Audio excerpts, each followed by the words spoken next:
Agora nós vamos falar sobre as doenças crônicas não transmissíveis na vigilância em saúde.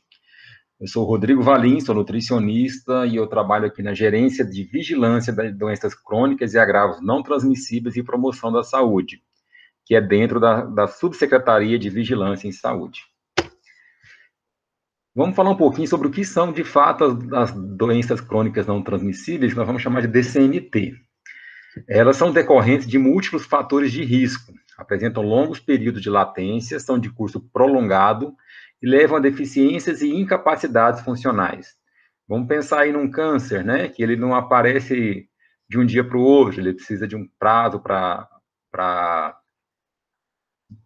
se desenvolver. Vamos pensar aí no diabetes, a doença respiratória crônica, as doenças cardiovasculares.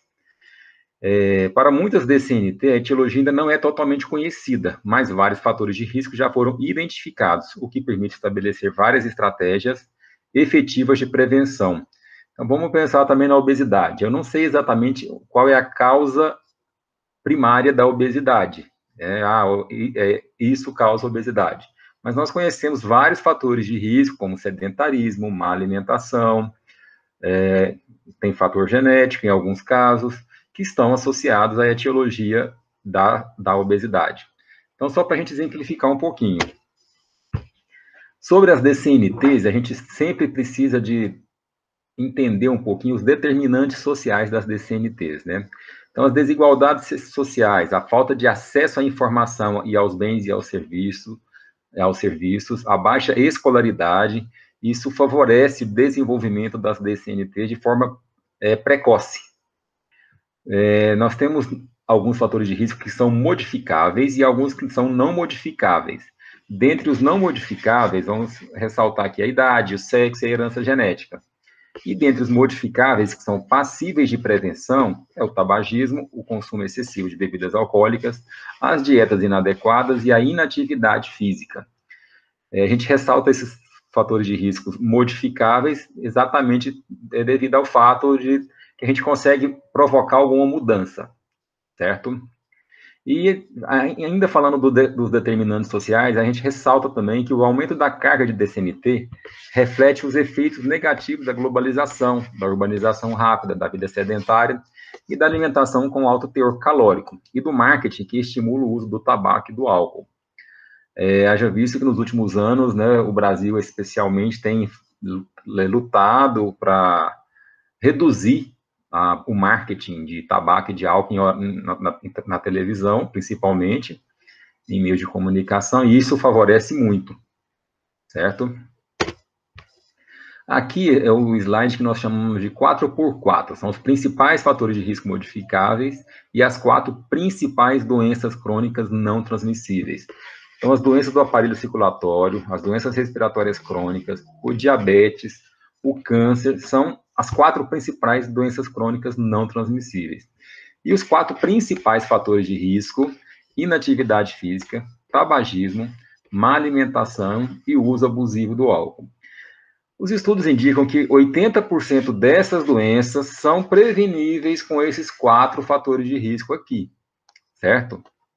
Então, se a gente controlar a questão do tabaco, desincentivar o uso em excesso do álcool, melhorar a alimentação, promover mais atividade física, a gente vai estar prevenindo a maior parte dessas doenças aqui na nossa população. Um pequeno histórico do como a gente faz o trabalho de enfrentamento, né, das DCNTs no Brasil e aqui no DF. Então, inicialmente, o Ministério da Saúde, no ano de 2010, ele aprovou o plano de enfrentamento das doenças crônicas a nível de Brasil, que teria um período com metas de 2011 até 2022. O DF, usando a mesma base do plano de enfrentamento do Brasil, aqui está a capinha dele para a gente conhecer, um guarda-chuva, né, que engloba todas as doenças, os fatores de risco ali, e o plano seria uma solução para essa modificação. No DF, né, então, voltando aqui, ele utiliza a mesma estrutura do plano de enfrentamento do Brasil, as mesmas metas, porém dividiu em duas etapas, o primeiro de 2012 a 2016, e o segundo, que está vigente, de 2017 até o ano de 2022. nós estamos, nesse momento, né, executando as ações, fazendo o monitoramento do plano, avaliando os indicadores, e provavelmente o ano que vem teremos que fazer uma atualização do plano. O Ministério já está fazendo do Plano do Brasil também. É importante ressaltar que no ano de 2018, no final do ano de 2018, foi instituído no DF, né, é uma das ações do plano, o Grupo Condutor Central da Rede de Atenção das Pessoas com Doenças Crônicas Não Transmissíveis, que tem representantes integrantes da SAIS e da SVS. Eu gosto também de ressaltar o plano de enfrentamento das DCMTs regionais. Então, no final do ano de 2019, em parceria com a FEPEX, nós fizemos um curso sobre as DCNTs e convidamos os gestores das 7 regiões de saúde do DF. E o produto final desse curso foi o Plano de Ação Regional para a DCNT, que tem a validade, já foram todos eles praticamente publicados, e tem a validade de 2020 até 2023. Então, só falando aqui do DF, nós temos as 7 regiões de saúde. E agora nós estamos no momento, de fazer o monitoramento dos planos regionais. Então, nós geramos aqui na gerência um sistema de monitoramento para o plano do DF e para os planos regionais, para facilitar o acompanhamento dessas ações, para que a gente possa ter resultados mais efetivos. E eu gosto de ressaltar também as pactuações de AGR, Acordo de Gestão Regional, e AGL, Acordo de Gestão Local, o que está transferindo, descentralizando, né, a gestão, as decisões para as regiões de saúde e para as UBSs. E isso a gente entende que é uma ferramenta importante para melhorar os resultados, para melhorar melhorar o atendimento, né? Otimizar, a palavra é otimizar o atendimento para a população. Como que nós fazemos as pesquisas de DCNT? O Ministério da Saúde tem 3 grandes pesquisas voltadas para a saúde do brasileiro. Um é o Vigitel, é uma pesquisa telefônica que é realizada todos os anos, desde 2010, e traz dados para a gente sobre percentual de fumantes, consumo de hortaliças e verduras, nível de atividade física,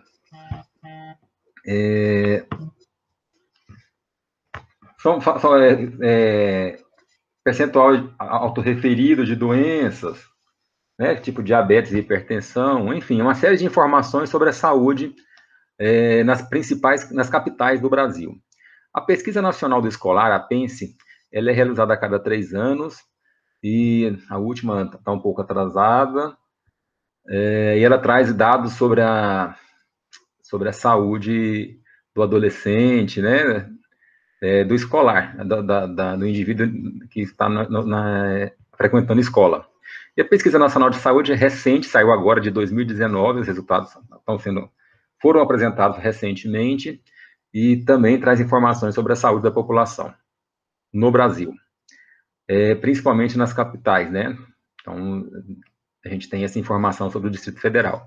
A gente não tem pesquisas regionais, então eu não consigo muito dados sobre a região de saúde norte, ou a região de saúde sul, sudoeste, central, porque eu consigo dados somente de Brasília como um todo. Isso é algo que a gente precisa a gente está trabalhando para utilizar outras ferramentas, por exemplo, o ESUS, para conseguir dados regionais. Em relação aos documentos epidemiológicos, aqui na gerência nós produzimos 2 boletins anuais, que é o de mortalidade por DCNT e de fatores de risco e proteção, morbidade, fatores de risco e proteção. E aqui a GIAS também elabora um relatório de mortalidade por todas as doenças, não somente por DCNT.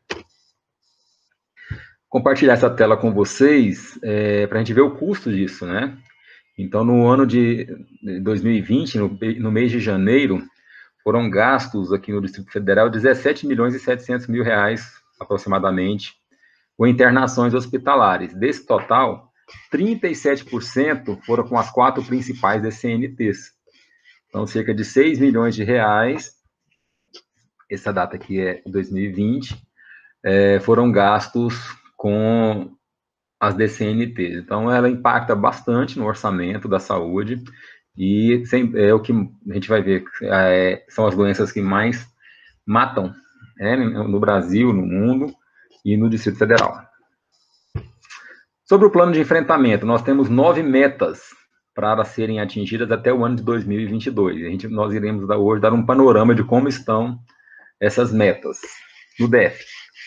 Então, a primeira é reduzir a taxa de mortalidade prematura por DCNT em 2% ao ano. Taxa de mortalidade prematura é quando o indivíduo vem a falecer entre 30 e 69 anos, por isso que está aqui menores de 70 anos, por alguma das DCNTs. Então, não é esperado que o câncer ou doenças cardiovasculares, diabetes, levem à mortalidade de pessoas menores de 70 anos. Então, uma das formas de nós medirmos, o impacto da DCNT na sociedade é a taxa de mortalidade prematura. Quanto maior a taxa, piora o enfrentamento das DCNTs. E quanto menor a taxa, melhores resultados estamos tendo no enfrentamento das DCNTs. Então, em 2010, foi proposto de reduzir a taxa de mortalidade prematura em 2% ao ano, no Brasil e no DF.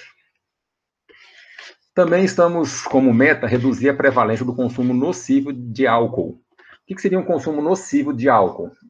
O Ministério sugere que o consumo de mais do que 5 doses de álcool para homens e mais do que 4 doses de álcool para mulheres em um mesmo evento, em um mesmo dia.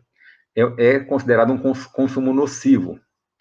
Então, se nos últimos 30 dias houve um consumo excessivo de álcool, ele é considerado para a nossa pesquisa.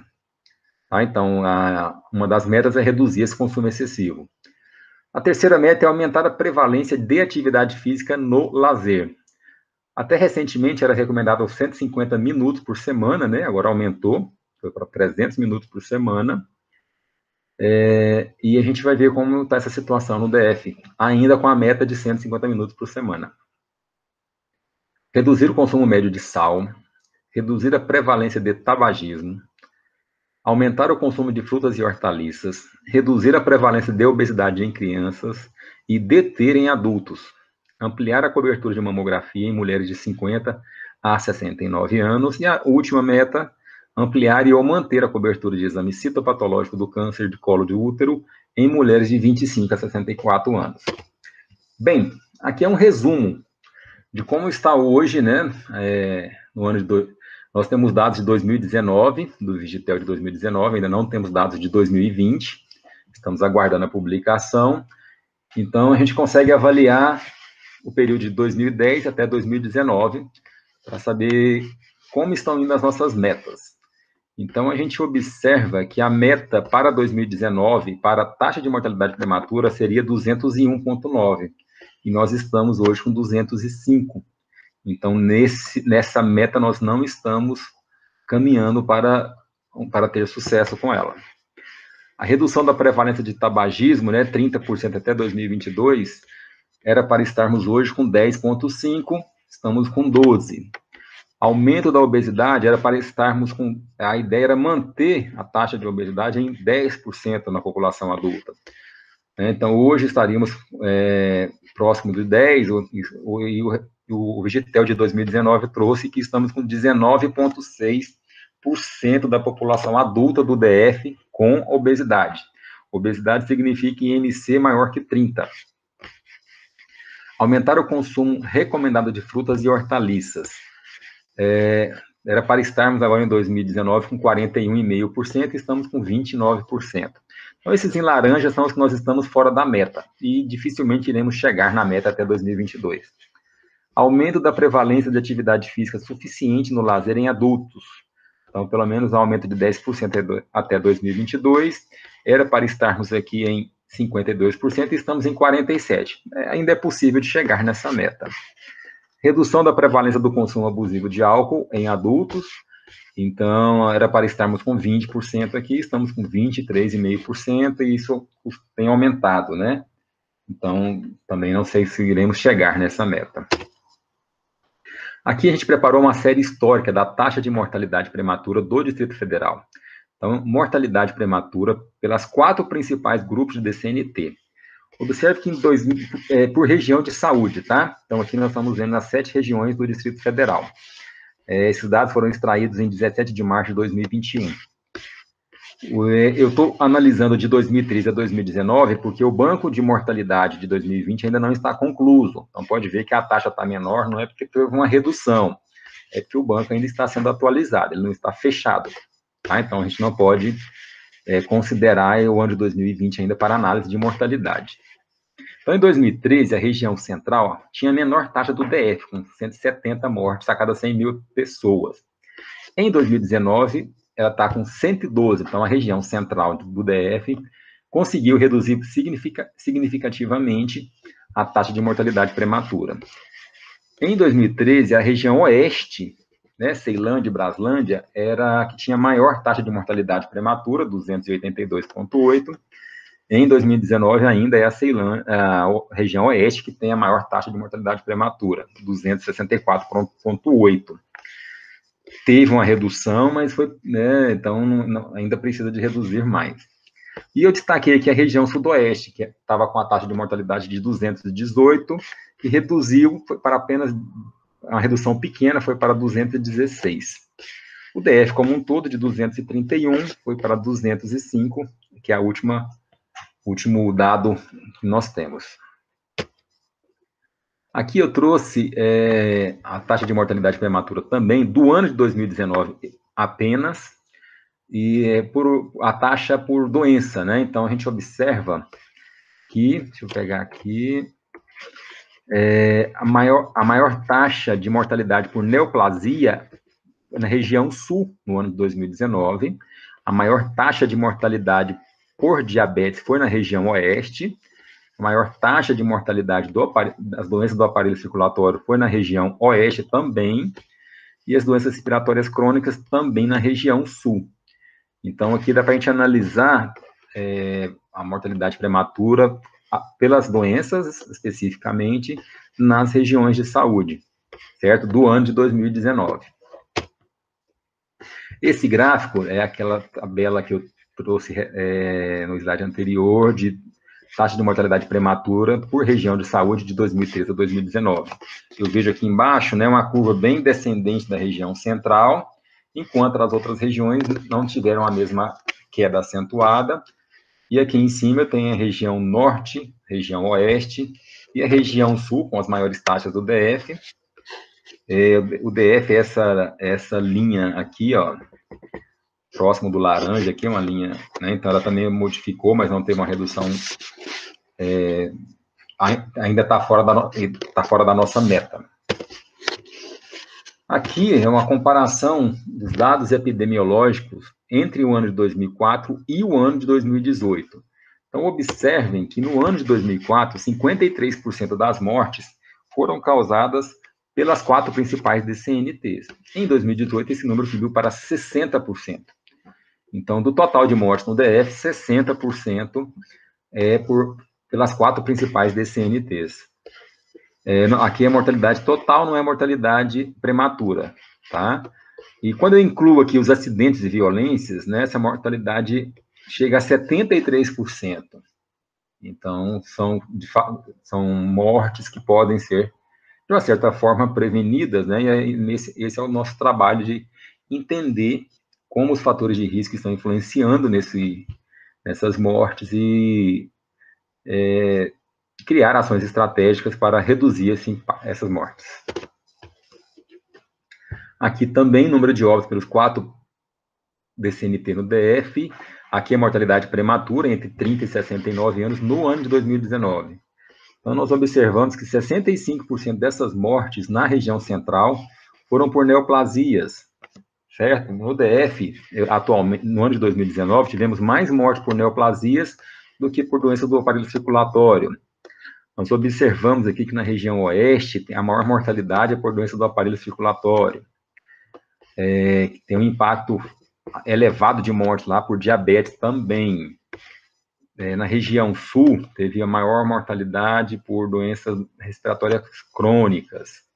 Então, os dados, né, a gente começa a analisar qual região de saúde está com maior impacto nesta ou naquela doença, para que possamos tomar decisões, ou que os gestores possam tomar decisões em como reduzir essa mortalidade. Vemos aqui que a região sudoeste é a mais numerosa do Distrito Federal. Tivemos 903 óbitos prematuros em 2019, que corresponde a 28% do total de mortalidade prematura do DF. E a região leste teve o menor percentual de mortes prematuras no Distrito Federal.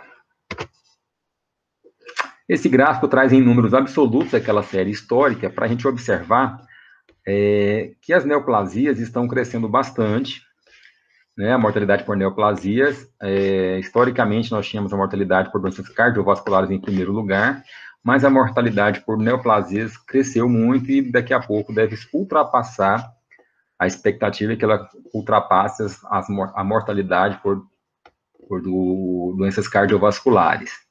Outro destaque aqui também, as doenças respiratórias crônicas, essa linha amarela, que também cresceu bastante nesse período.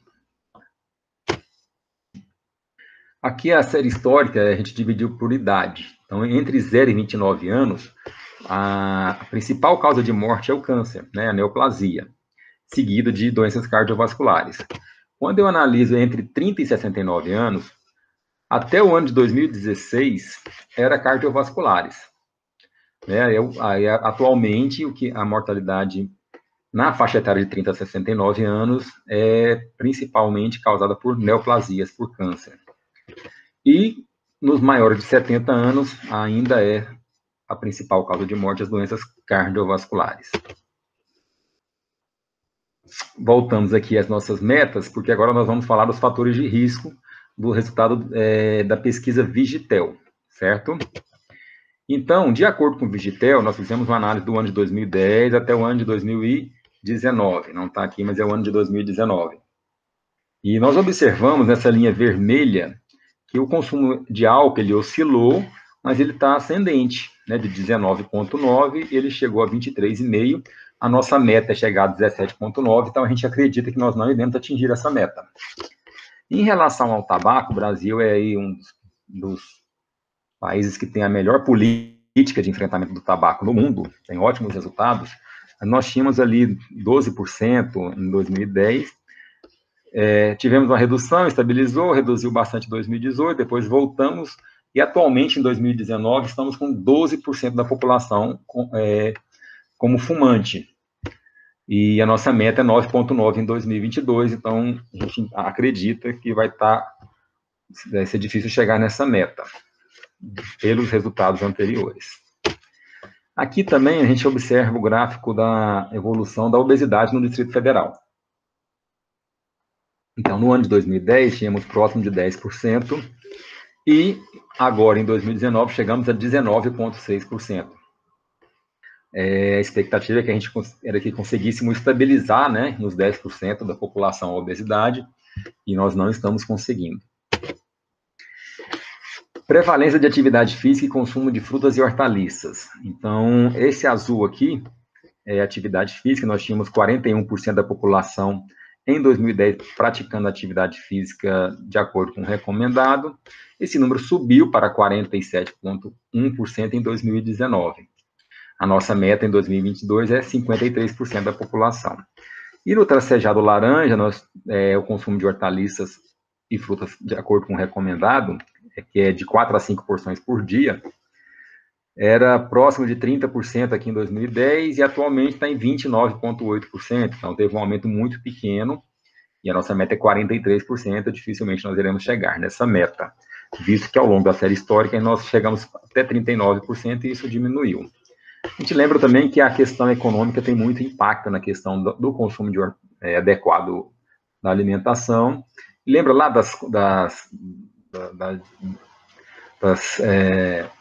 a questão de escolaridade, de acesso a bens e serviços da população, quanto pior a economia, mais difícil o acesso, mais desemprego, isso gera impacto também na alimentação, na saúde mental, que a gente não está tratando aqui, e também no nível de atividade física.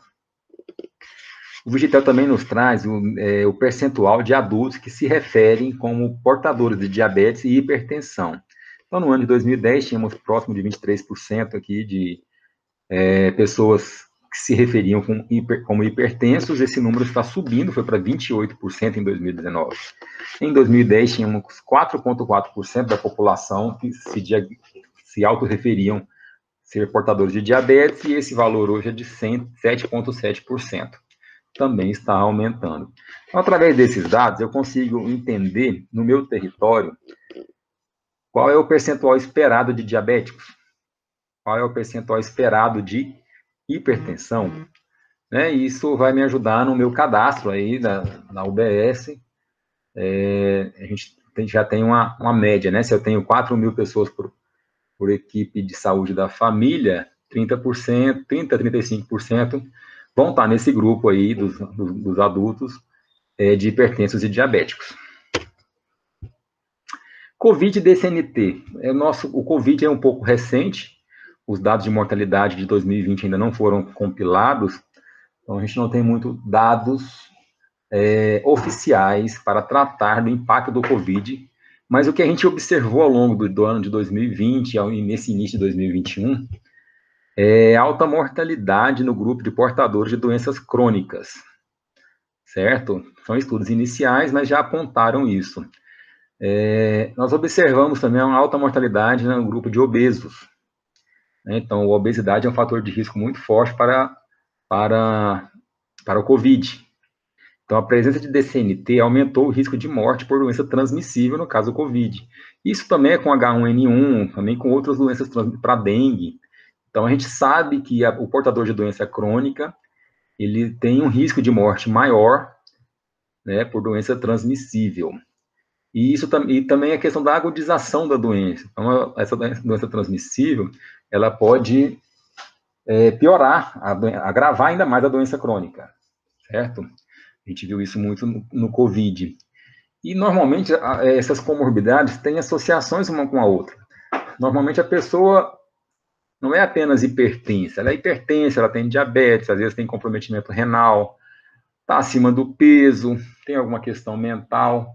Então, o nosso usuário que tem a doença crônica, como ela é de um progresso lento e contínuo ao longo dos anos,